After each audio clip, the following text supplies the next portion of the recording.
ये सुबह 8:30 का टाइम है और बहू बना रही है खाना क्योंकि उसे कॉलेज जाना है। तो सुबह सुबह वो खाना बनाती रहती है। एक बार नाश्ता हो चुका है, चाय के साथ हम पराठे लेते हैं क्योंकि बेटे को बहुत जल्दी जाना पड़ता है। तो एक बार चाय नाश्ता बन चुका है और अब खाना बन रहा है और मैं चलती हूँ अपने कपड़े तय करने क्योंकि कल कपड़े बहुत सारे धोए थे। बेटी आ गई थी तो उसने धुलवा दिए थे कपड़े। बहू बेचारी रोज़ कहती है मुझे दे दो मुझे दे दो, पर जब वो किचन का काम संभालती है, कॉलेज जाती है, तो फिर मैं उस पर ज़्यादा काम नहीं पटकना चाहती हूँ। तो थोड़ी बहुत तबीयत ठीक होती है तो उठ के कर लेती हूँ और फिर सो जाती हूँ। तो बस कपड़े बहुत सारे हो रहे थे तय करने के लिए। रात से ही चिंता हो रही थी कितने कपड़े तय करने हैं। तो बस कपड़े तय कर रही हूँ। और जैसा कि मेरी मम्मी ने सिखाया था कि बेडशीट एक तरफ तय करके रख दो, साड़ियाँ एक तरफ तय करके रख दो, शर्ट एक तरफ तय करके रख दो। तो उनको जब हमें ढूंढना पड़ता है या लेना पड़ता है तो हमें ढूंढना नहीं पड़ता है। तो एक साथ जब कपड़े हम रख देते हैं तो मेरी बस वही आदत है जैसा मम्मी ने बताया था। वो सुखाने में भी कपड़ों को कहती थी कि साड़ियाँ एक तरफ सुखाओ, बिस्तर या रजाइयों की खोलियाँ हैं उनको एक तरफ सुखाओ, तकिए की खोलियों को एक तरफ सुखाओ, तो दिखने में भी हर चीज़ सुंदर लगे। बस वो ये कहती थी कि कोई चीज़ अगर आप काम करते हैं तो उसे ढंग से करिए। तो जब भी मैं कपड़े सुखाती थी तो मम्मी कहती थी, नीचे से ही आवाज़ दे देती थी। ऊपर छत में मैं कपड़े सुखाती और वो नीचे से ही कह देती थी अच्छी तरह से सुखाना, साड़ियाँ एक तरफ सुखाना, खोलियाँ एक तरफ सुखाना, शर्ट एक तरफ सुखाना और पैंट एक तरफ सुखाना। तो उनको बस कपड़े सूखे हुए भी मतलब सुंदर दिखने चाहिए। वो बहुत सफाई रखती थी। उनका 1% भी मैं तो नहीं करती हूँ, लेकिन हाँ उनसे बहुत कुछ मैंने सीखा था। तो बस जब भी मैं भी कपड़े तय करती हूँ तो उनकी मुझे बहुत याद आती है। और ये बात सही भी है कि जब हम एक तरफ अपने जैसे ब्लाउज हैं एक तरफ रख दें, पेटीकोट एक तरफ, तो साथ में जो ये चीज़ें मिल जाती हैं, हम जब भी हमें चाहिए होती हैं तो ये चीज़ें हमें फटाफट मिल जाती हैं। तो हमेशा काम ढंग से ही करें। तो देखिए तय होने के बाद कितने कम लग रहे हैं कपड़े और रखे हुए भी अच्छे लग रहे हैं। एकदम कोई आ भी जाए हमारे घर में तो कम से कम कपड़े ढंग से रखे हुए तो लगे, फैले हुए ना लगे। तो मम्मी की कई बातें मुझे बहुत याद आती हैं और मैं उनको फॉलो भी करती हूँ। तो इसके बाद मैंने थोड़े से फ्रूट्स काटे क्योंकि बहू को भी बेचारी को कॉलेज जाना होता है, सुबह का एक पराठा खाया हुआ होता है। तो ये जो मौसमी है वो मुझे मेरे एक इनके फ्रेंड थे, उनकी मैसेज ने काटनी सिखाई थी। तो उन्होंने बोला कि 4 चीरे दे दो मौसमी में और फिर वो आराम से कट जाती हैं। तो मैं अब हमेशा ऐसे ही काटती हूँ मौसमी को, 4 चीरे दे देती हूँ और फिर ये फटाफट इसका छिलका हट जाता है। ये देखिए छिलका एकदम आराम से हटता है और निकालने में बहुत आराम रहता है। नहीं तो मौसमी बड़ी मुश्किल से छिलती है। तो 4 चीरे लगा लें आप और फिर छील दें मौसमी को। तो मुझे तो किसी से भी कोई काम सीखने को मिलता है ना तो मैं सीख लेती हूँ। और हमेशा मैंने यही किया कि किसी बच्चे से भी कोई काम सीखने को मिला तो मैंने सीख लिया। तो जब भी मौसमी काटती हूँ तो मुझे उनकी याद आती। वो भी मेरी बहुत अच्छी फ्रेंड बन गई थी। तो हम लोग जाया करते थे उनके यहाँ। तो कोई छोटा ऐसा काम होता तो मैं उनसे सीख लेती, वो मुझसे सीख लेती। तो आलू की सूखी सब्ज़ी उनको मेरी पसंद आती थी तो वो मुझसे पूछती थी कि आप आलू की सूखी सब्ज़ी कैसे बनाती हो, बहुत अच्छी बनाती हो। और उनके बच्चे और उनके हस्बैंड को हमारी आलू की जो सूखी सब्ज़ी होती वो बहुत अच्छी लगती थी। जब भी वो हमारे घर आया करते थे तो खाना हम मिल बैठ के खाया करते थे और जब छोटी मोटी कोई बातें एक दूसरे से सीख लिया करते थे। तो बस फल कट गए हैं, बहू को कॉलेज जाना है, मैंने सारे फल काट दिए। पहले उसको दूंगी क्योंकि उसको जल्दी जाना है, फिर बेटा आएगा। Hello friends, welcome to my channel. कैसे हैं आप सब लोग? आशा करती हूँ बहुत अच्छे होंगे। तो कल मेरी तबीयत ज़्यादा खराब रही थी, दिन भर बेटी आई हुई थी फिर भी मैं सोती ही रही। थोड़े बहुत हमने कपड़े जरूर धोए थे।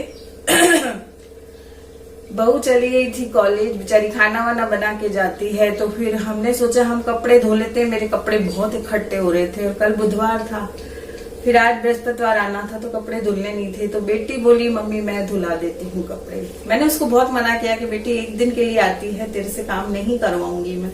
तो उसने क्या है कि कपड़े धुलवा दिए। तो आज मैंने तय किए, उन कपड़ों को दिखने में इतने दिख रहे थे, फिर जब तय हुए तो बिल्कुल थोड़े से दिखने लगे। तो रात भर से मुझे टेंशन था, कपड़े तय करने, कपड़े तय करने। तबीयत खराब होती है तो किचन तो बेचारी वैसे भी बहू संभालती है, फिर उसको कॉलेज जाना होता है, तो मैं छोटे छोटे काम जो बैठे बैठे कर सकती हूँ वो कर देती हूँ। इससे ये है कि मुझे भी तसल्ली रहती है और बहू की भी हेल्प हो जाती है। और मुझे ये लगता है कि चलो मैंने कुछ किया तो सही। वो बोलती भी है कि मम्मी रहने दिया करो, काम क्यों करते हो, सब छोड़ दो, छोटे मोटे काम भी मत करो आप। पर मेरा मन भी नहीं लगता, कहाँ तक पड़ी रहूं, लेटी रहूं, लेटे लेटे भी मन नहीं लगता है। तो कल तो दोहिता भी आया हुआ था, थोड़ा उससे भी बातें कर रही थी, फिर सो जाती, फिर उठ जाती। अब आज फिर बिल्कुल मन नहीं लग रहा है, तो कपड़ों की तय लगाई, फिर फल काटे।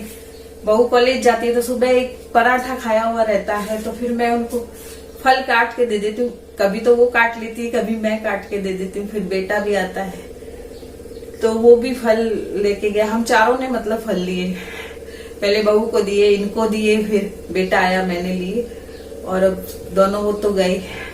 फिर मैं नहाई, जी बहुत घबराता है, तबियत ऐसी है, अभी दवाई लेती हूँ उससे बहुत जी घबराता है। साड़ी में बिल्कुल गर्मी लगती है, तो फिर मैंने ये सूती सूट है एकदम कॉटन का, ये पहना, नहाई वापस। फिर भी मुझे पसीने बहुत आ रहे हैं, इतना जी घबराता है ना।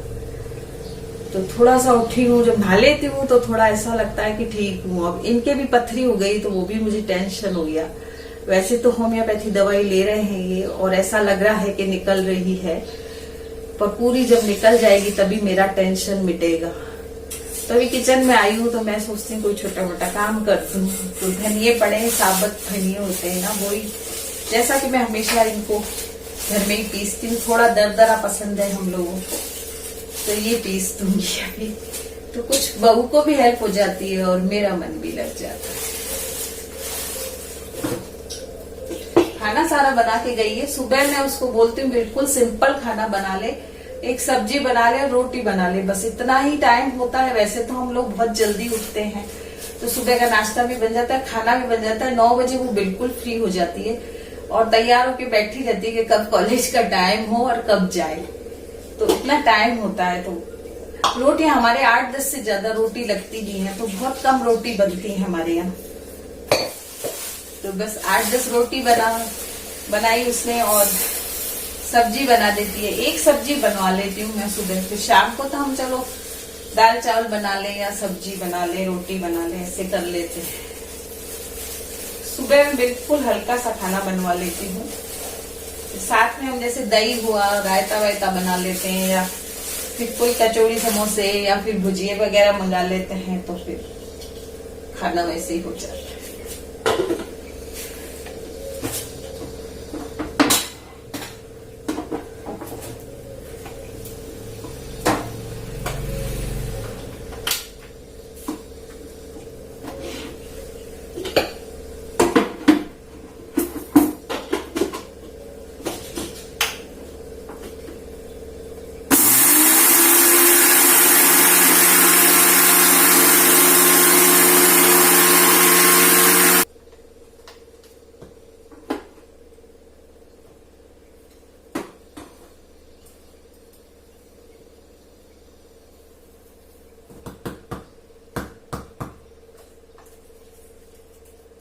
दाल है या मसाले हैं उनमें तेज पत्ता डाल के रखें तो कीड़े नहीं होते। अभी बरसात का मौसम है तो कीड़े हो जाते हैं, तो मैं हर एक चीज में, दाल में और मसालों में ये तेज पत्ता डाल देती हूँ।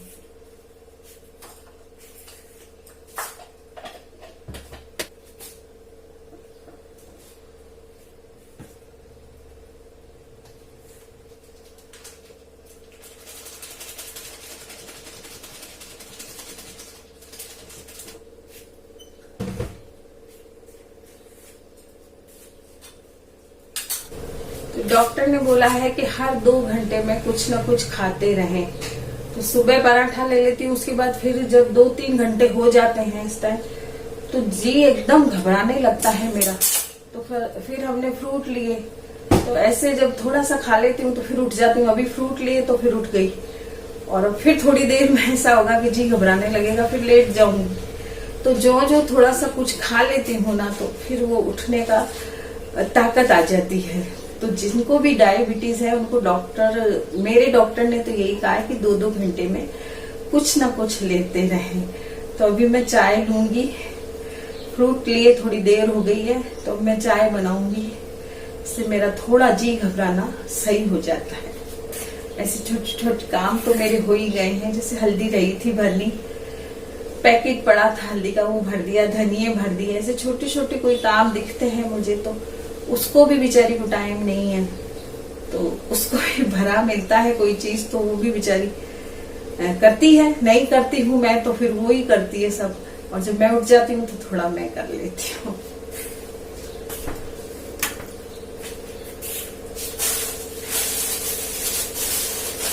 शिप्रा आती है मेरी बेटी, कल आई, तो बस वो तो एक दिन ही रहती है, बड़ी खुश होती है। जागृति भी, और वो भी खुश होती है, आती है तब। पर जवाई जी थोड़े अकेले रहते, खाना वाना बनाने की दिक्कत होती है, तो फिर उसको जाना पड़ता है। उसको वही टेंशन होगा, क्या नहीं खाया होगा, इस टेंशन में वो चली जाती है जल्दी।